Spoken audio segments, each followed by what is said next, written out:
Dalawang puso ang lulungkot at ito'y magkakalayo, pero di maghihiwanan kundi pangarap ay itatayo. Sa dusat ginhawa, sa lamig at init, ngunit sadyang kay sakit ang bigla ang pasya ng langit na di mo na makikita ng ilang mga taon. Ngayong mahina puso ko, pero bakit itinaon na pagkakataon na magtrabaho siya sa ibang bansa? Sa pagpunas ng luha ko ang mata puro pasa, kaya di ko magawang magsaya kahit ikay kasama. Para kong lalagnatin, pakiramdam masama, tila binalot ng takot ang puso kong nakasimangot. Pagkat isip ko damdamin lagi meron sigalo, dahil galit sa sarili at sa aking kapalaran. Ako tong lalaki, babae, makikipagsapalaran. Dahil di ako mayaman, mahirap lang tinadrana, ngunit sa pag-alis mo pagluha ako'y handa na.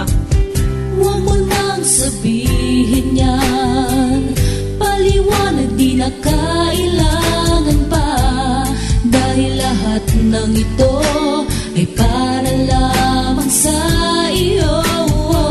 Ibayan mo ang kalooban mo, hawakan mo ang pangako ko sa'yo, dahil ikaw ang lahat at yaman ko sa buhay ko ito.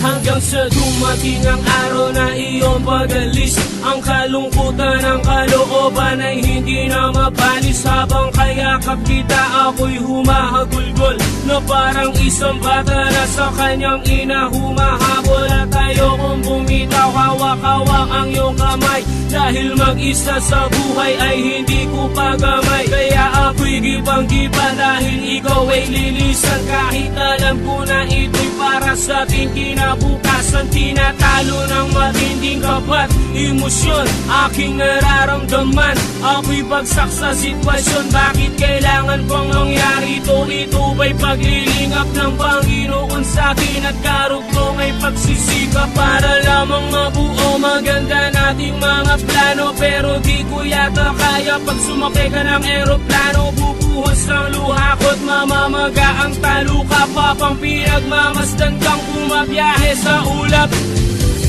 Huwag mo nang sabihin yan, paliwanag di na kailangan pa, dahil lahat ng ito ay para lamang sa iyo.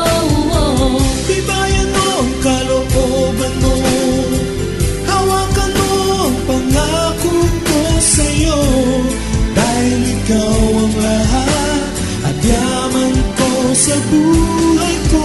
Pero kahit anong gawin na ang sarili pang inaalala ka pa rin ang puso kong mapaglamping, at hinahanap bisig mo para lang mayakap, dahil ang mahagkad ka gamot sa aking pag-iyak. Hanggang lumipas ang gabi, pagka umaga ay tumawag, kinamusta mo ako. Ang sabi mo wag mabagabag, pero sagot sa'yo paano mapapalagay kung ang labi ko at pisngi mo ay magkahiwalay? Sagot mo, huwag mo nang sabihin